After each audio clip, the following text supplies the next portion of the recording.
right, we have 8:30. We'll call the June 16th, 2022 meeting of the Economic Development Authority to order. You all received the April 21st, or I guess we should look for a motion to approve the agenda first. We don't have a quorum, so it's just This gets informational easier only all the meeting. time. Yeah. All right, well, I'm just gonna turn it over to Dan. So Mark, why don't you just jump right in? I've invited Mark and Aaron from Xcel Energy to talk about their Midwest energy plan. So go ahead, Mark. Okay, thank you. Can everyone hear me all right? Yes. Perfect. Very good, and you can see my presentation. Yes. Okay. I think I see it on the screen, so we'll go ahead again. As Dan indicated, my name is Mark Ossendorf. I'm a Community Relations Manager for Xcel Energy. I work with many of you. Not sure who's all in the room, but I spend a lot of time with Becker and Sherburne County with the obviously with the transformation and the change coming to Sherco. Spent a lot of time there as we work through that process. So Dan invited us here today to talk a little bit about our Upper Midwest Energy Plan and kind of the current status of things out in Becker. So thanks for having me. Let's see, did that slide advance? I don't think it did. How about that? Got second slide now? Yeah, Yes. or can you put it in presentation Harry. mode? It's showing the whole PowerPoint, not this slide. And just to interrupt, Mark, we had Molly just arrived, so we do have a quorum now.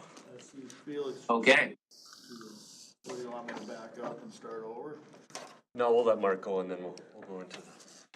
Well, can't get maybe now I do. Okay. Now you can still see the slide. I mean, it should be in presentation mode. Yes, sir. Okay, thank you. Again, I'll start over. My name is Mark Ossendorf. I'm a Community Relations Manager for Xcel Energy, and I cover central and northern Minnesota. We serve about 14 communities with gas up around the Brainerd Lakes area. I get out to Spicer, Glenwood, where else? Belgrade, Bruton, Paynesville, Kimball area, and then of course I cover Sherburne County, Becker, Big Lake, and that hosts our Sherburne County coal-fired plant. So much of my time is spent on the transition happening at Sherco, and Dan invited us here today just to give you a little update. So I'll kind of jump right in. I think I'm on, and I can't see the screen, so I think I'm on slide 2. So our Upper Midwest Energy Plan was approved by the Minnesota Public Utilities Commission in February of 2022, and it outlines how we're going to transition to cleaner energy over the next 15 years. It's an integrated plan, which means all the pieces work together to aggressively lower our carbon emissions, and while we ensure reliability and keeping bills low for customers. And we've developed and refined the plan over the last 3 years. We've engaged with many stakeholders who are invested in our energy future. This resource plan that was approved in February was 3 years in the making from the time we filed it initially. And there were more than 8,000 comments filed. We have never had that many comments on any docket that we filed with the Minnesota Public Utilities Commission. So there was a lot of stakeholder interest in this process, and primarily from energy, interested parties that are interested in having us reduce our carbon emissions. So all of the pieces of integrated plan work together. I think I'm on the wrong slide here. Darn it, I'm having trouble. There we go. I think I got it to move. Yep. So our plan reduces carbon emissions by more than 85% by 2030. And continuing on our path to achieve 100% carbon-free electricity by 2050. And we were the first utility in the country to announce such an ambitious plan. And this plan will set forth how we achieve that 2030 milestone. So we can achieve these aggressive clean energy targets and protect reliability and affordability through our integrated plan. The plan calls for closing all of our coal plants in the upper Midwest by 2030. While ensuring a reliable, affordable energy, and by extending the use of nuclear at our Monticello plant, efficiently using cleaner natural gas, and increasing wind and solar. We will close our Allen S. King plant, which is in Oak Park Heights, in 2028, and Unit 3, Sherco, by 2030. And we've got a successful track record working with communities, policymakers, stakeholders, and employees to manage through the clean energy transition process. And we'll take the same approach as we wind down the use of coal. We're going to work with employees, communities, stakeholders to manage through the transition through attrition, retirements, and retraining. In addition to completing our largest ever wind expansion in the region by 2022, this plan also calls for adding another 2,500 megawatts of large-scale solar, plus another 2,150 megawatts of new wind by 2032. And our plan is going to help expand wind and solar resources so that by 2030, more than half of our energy will come from renewables. Our customers come to expect reliable electric service, so we're adding more renewables to our mix, natural gas, and carbon-free nuclear to help ensure our customers' needs are met around the clock. And we will also continue to explore always available energy sources. There is a pilot project going on with our Prairie Island nuclear facility on clean hydrogen. And our plan to maintain reliance on carbon-free nuclear by extending the license of Monticello to at least 2040. And our nuclear plants today, they generate about half of our carbon-free energy for our upper Midwest customers, and they are key to meeting our carbon reduction goals. So we'll expand our successful energy efficiency programs for customers. We've been doing this since 1990, and we are one of the most aggressive utilities in the country. What other business out there tells you to use less of their product and then helps you achieve those goals? So with customers, we're going to develop new demand response programs to help them lower their electrical load during peak times. And reducing that peak is key because that's when spot prices on the market get very expensive. When the weather gets hot, we need to be able to control that peak demand. In the upper Midwest, we've already reduced carbon emissions by 54% since 2005. And again, this plan is going to help us reduce them by more than 85% by 2030. And we're proving that we can transition to clean technologies while continuing to deliver affordable, reliable energy to customers. So here's kind of a slide that shows a little bit of our mix. And while we're already implementing ambitious energy plans to continue to dramatically increase the amount of wind and solar and reduce carbon emissions at levels that we just never imagined a decade ago. In fact, today, 62% of the energy on our system comes from carbon-free resources. And as we complete our wind expansion, we'll see significant carbon reductions in just a few more years. And by 2030, our upper energy mix will be more than 80%, and the target is 85% carbon-free. And with that, Aaron is going to talk about the next couple of slides. You want me to come up there? You can go up there and there'll be a microphone then. All right. Is that on, Chris? You just let me know when you want me to advance, Aaron. All right, sounds good, Mark.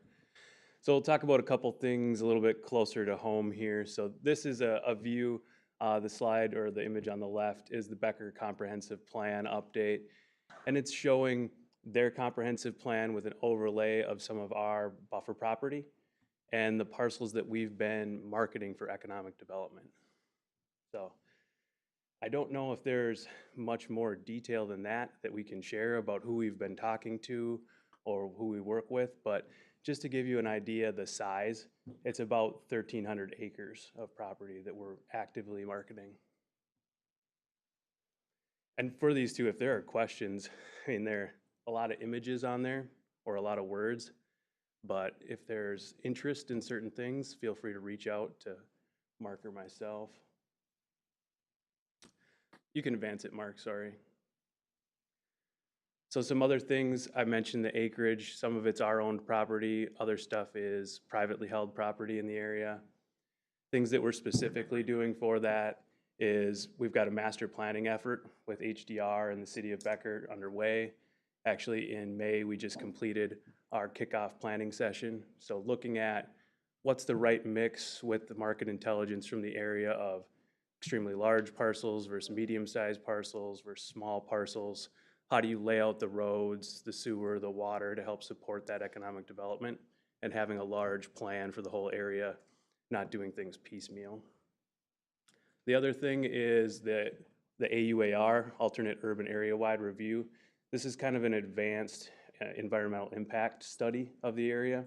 It helps developers when they're coming in kind of have pre-approved areas where there's already been environmental studies done to make sure that there aren't issues with that certain specific type of development that matches the zoning plan for the city.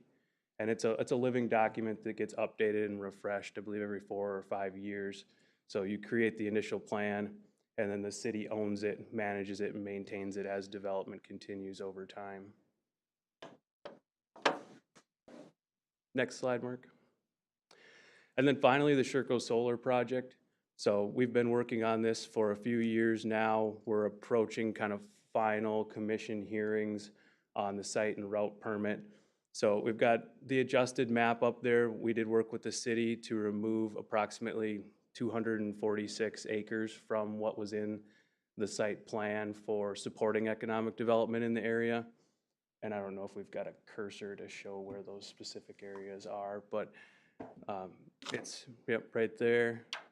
And then on the east side, right above the cursor, up to the right a little bit along Highway 10. Yep.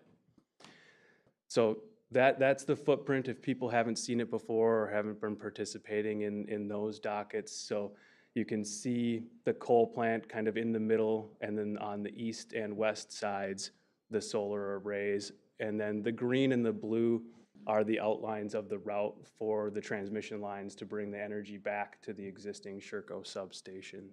So the transmission lines are completely on Xcel Energy owned property, but all of the red areas are property that we're leasing from landowners in the area. Are the transmission lines already constructed, or is there? No, and that's a good question because people have been thinking it. There's another distribution project in the area right now that did some tree clearing and is starting to work on foundations. That's not part of this project. That's part of that Sherburne Avenue road project, and the relocation of the distribution poles is part of that. But yeah, I've been getting that and have been trying to do some outreach because people are like, I thought you didn't have your permit yet. How are you building the transmission line? And that's a different project. Will that be started this year? So our tentative date for the commission hearing on the site and route permit is August 11th. Typically, if we would get approval and issuance of the permit, then we don't actually get the written permit. It takes about 30 days to get the written permit, and then there are 1 to 2 months of post-issuance compliance filings that we need to make. We have a pre-construction hearing or meeting that we need to have. So it would likely be more in the October, November timeframe when construction could start. And Aaron, can you talk about the physical plant itself? It's going to be decommissioned over 3 years. What will happen to the building over that time? Yeah. So we've been having meetings with the city about that. We're going to plan to do some additional study work, but as the first units retire, physically not much is going to change. The plants, the 3 units are physically attached to each other. They share control systems. Their wiring goes right next to the wiring for the next one. So to remove part of one would significantly impact the others. So the things that we would do shortly after one of the units would retire is more tanks that have sulfuric acid or things like that that are associated with a specific plant. We would clean that stuff out and just get that taken care of right away. But the majority of the building demo wouldn't occur until after the last unit retires in 2030. After that, things that would remain, so the turbine hall, people who are familiar with the plant, the turbine hall will likely remain, and we'll reuse those generators as synchronous condensers to provide additional stability to the grid. I'm probably talking Greek, but so some of the buildings will remain, but the boiler house, the stacks, that type of stuff would go away.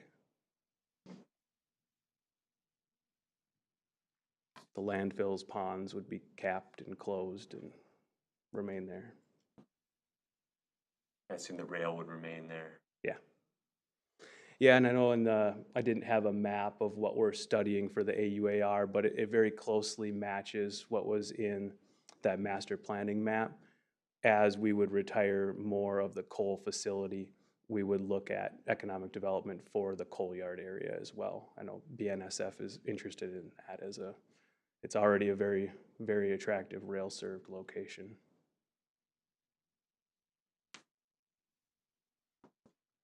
Any other questions?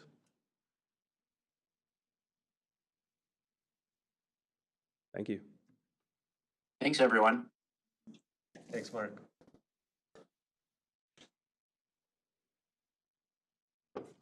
All right, do we want to go back to the beginning and approve the agenda? It's up to you. Okay, yeah, why don't we have a quorum All now? So we'll reset here. I'll entertain a motion to approve the agenda for today. Second. A motion and a second, all in favor? Aye. You all received the April 21st annual meeting minutes. I'd take a motion to approve those.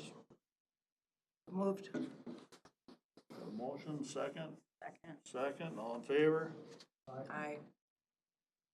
And I don't think I was here, so I'm gonna abstain. All right, we got through item 4, so we're on to item 5. Back to you, Dan. Okay, I thought a good follow-up to the Xcel Energy update would be the Deed Energy Transition Office. This has been created by the legislature over the last several sessions, and I'm gonna introduce Carla Vita, who is the Director of Energy Transition. So I'll turn it over to you, Carla. Yeah, my PowerPoint to go up, or Oh, I don't, did you? we're gonna wing it. Okay. Hi, everybody. Welcome. Some of you, it's like a family reunion here, so nice to see a lot of you. I'm Carla Vita. I'm with the Department of Energy Transitions with DEED, and this is my 3-month anniversary, so I'm feeling pretty excited to celebrate it with you guys today. A lot of things going on at DEED. To take a quick step back about this time, a year ago, the state legislature and the governor, because of a lot of communities like yours, decided to create this Department of Energy Transition to help the communities that are impacted by the power plant closures. So, of course, we're talking about Becker, but that includes Oak Park Heights that you guys just talked about briefly, Cohasset. 2 power plants have already closed. One is in Fergus Falls, the other one is in Granite Falls, and then there's 2 nuclear plants that you guys know exist in the state. One in Monticello, and of course one in the other one's in Red Wing. And so this is to help these communities in transition, because there's a lot of work that goes with that. You guys have seen the numbers, how much it impacts in tax base for Becker, but it also impacts the workforce. I've heard many stories that Xcel's looking at continuing the people at Becker to other locations, but that might not be the same. For example, Cohasset doesn't have a nuclear power plant next door that these people could merge into. Also, it helps with a lot of the staff capacity. A lot of the communities that are affected, you guys know, are small, like Becker. There's not a huge staff that can help them with a lot of the work that has to happen, so the staff capacity. So when this position was created, the position is meant to create this plan. And this plan is to help with the transition of the power plants. It's to cover a variety of things, the impact on the communities financially, how it's going to affect the workforce. Are there policies, procedures, state statute that need to be reviewed that might help the impacted communities, or maybe need to be massaged to help you guys even more? The statute also created a Energy Transition Advisory Committee. There's 18 people who sit on that committee, and there is another 8 people that are ex officio. Nobody in this room is officially in one of those capacities, but they are open and you guys could watch them. I give that information to Dan and to Bruce, and I know that Greg gets that information too. I can't see if anybody else in this room that gets it, but it's open if you guys want it. Let me know, or Dan can forward it to you also. The meeting in a week and a half, it's Tuesday, June 28th, will be at Oak Park Heights. We'll be meeting in their city council chambers, and then we're going to be doing a tour of the Oak Park coal plant called King Plant. It's very similar to what we did last month in Becker, and then doing the tour of the coal plant. For me, I think that's great because you get kind of boots on the ground. You see things from a different perspective. Even if they have me 600 million stories up in the air looking down, that's a good way to get rid of your fear of heights, I was told by your plant manager. So all good stuff, but it's a really good thing to do this. So we've been meeting monthly and to talk about the good guts of this plan. This plan is broken up into 5 spokes. The spokes are, if I can remember well, are going to be workforce. That's probably the one that's most near and dear to my heart, because those are the people that are going to be impacted on their daily jobs, their benefits. They're our friends, they're our neighbors, they're the people that we go to church with and go grocery shopping with and t-ball and hockey. That's important. The next one is community engagement. How do we help these communities as they're going through this process? Some communities have had really great engagement and some of them are still in that process. Another one that we're looking on is economic diversification. Pretty proud of Deed. Before I started, that was a big thing they wanted to really build with communities, that they weren't reliant on one tax base, but they had a variety of a variety of tax options. And so how can we help with that diversification? I think it especially affects us near and dear to our heart here in this county to have more tax base for our friends in Becker. Then we also have a group that's working on reuse of the site. I know that's very near and dear to both Greg and Dan and Bruce's heart. They actually submitted a very long memo to the reuse committee that's meeting on Monday on concerns that you have as a county. It wasn't that long. It's 1 page. One page is like 6,000 questions, so they made good use of that paper. They made good use of paper. There's no waste here.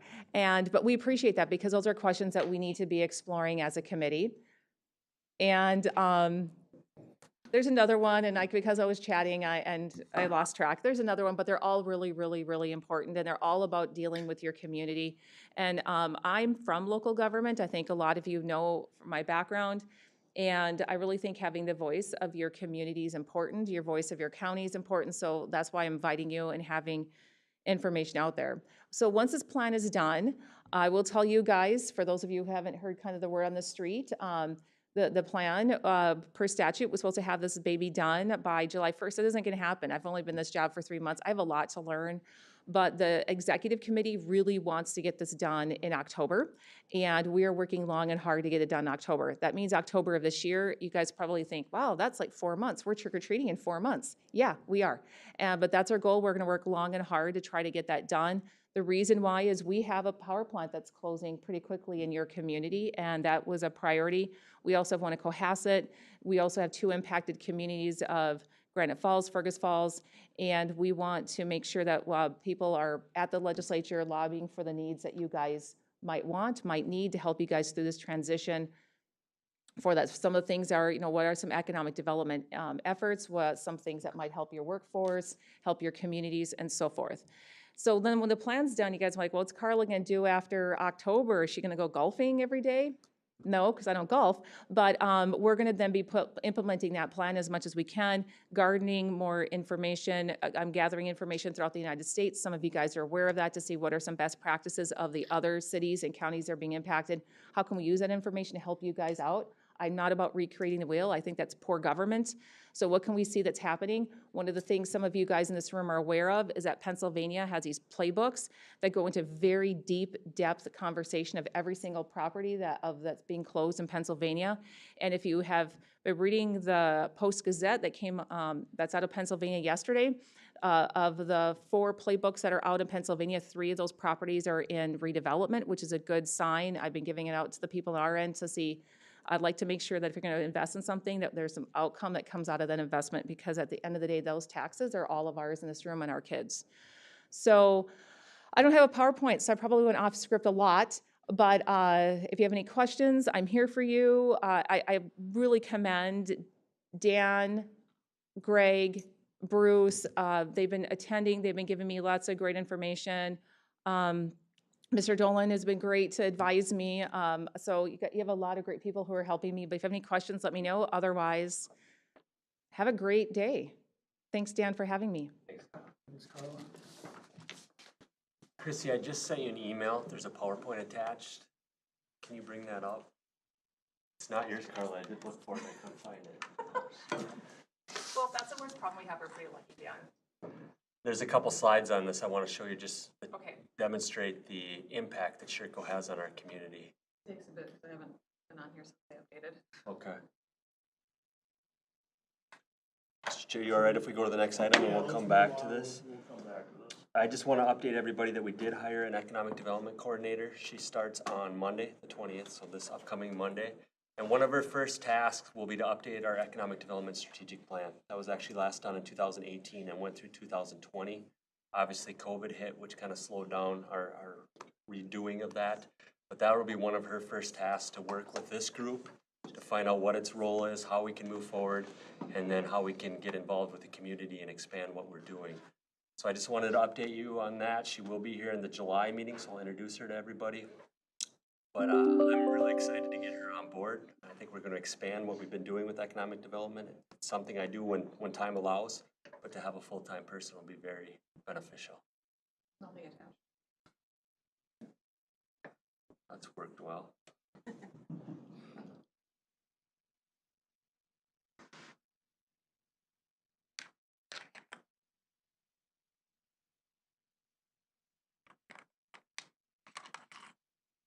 Try this one.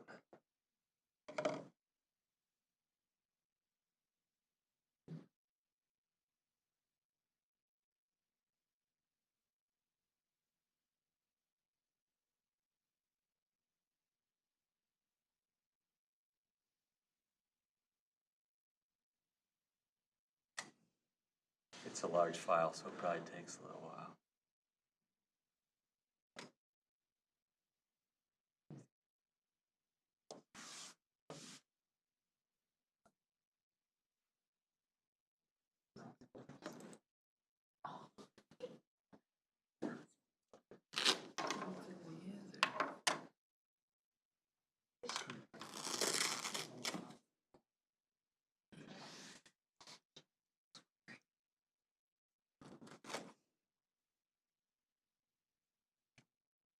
So I can talk about it while it's coming. Just to give an example of the impact, Sherco pays about almost 19 million in property taxes. That's 12% of the county's tax base, 45% of the school district, and almost 73% of the city of Becker's. Combined, all existing commercial properties pay 2 million in Becker. So if you multiplied every commercial property by 9, it would equal the impact that Sherco has. So when we try to replace that tax base, 1 or 2 businesses are not going to do that. So I want to highlight Northern Meadow pays about $250,000 in property taxes. It would take 77 Northern Meadows to equal the impact that Sherco has.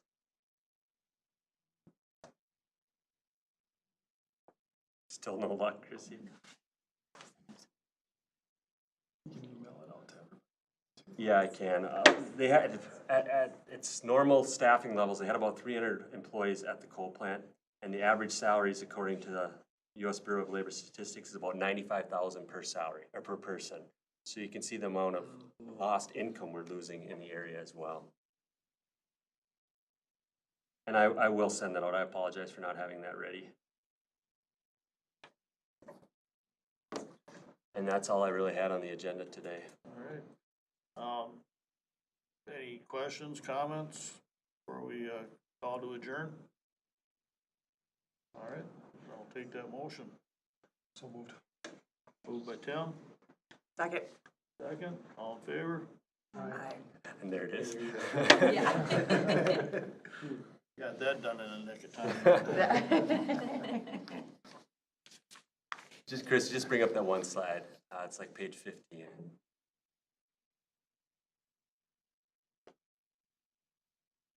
It's an economic impact of the plant. Keep going. Keep going. Down, down, down. That one right there. The next slide, sorry. And that's very good. Anyway, you can enlarge that. You can see the 300 jobs have a lot of ripple effects with that. You're induced as your supply chain. People bring in products to the power plant. And then you're induced as the jobs it creates in the community, like your grocery stores, your realtors, your financial advisors, things like that. And you can see it creates almost 900 jobs in the community. And you can see that total output on the bottom there. So I can't understate how much impact this power plant has on the community. Dan, the numbers that you shared prior to the slide, Yeah. are they on those slides? Yeah, if you go down one, there you go. So you can see, helps to visualize a little bit. Can you share this? Absolutely. We actually had the Initiative Foundations Funder Network in the area last week. So we shared all this information with them, and then they did a tour of the power plant. They've provided a lot of grant funding for us to do a lot of the studies for the power plant, and we actually had turned that into about 22 million in either bonding money or projects from DEED. So it's been very beneficial to work with them. Thanks. Yeah, no, thank you. So you'll still send this out? Okay, yep. Okay, yeah, we appreciate it. All right,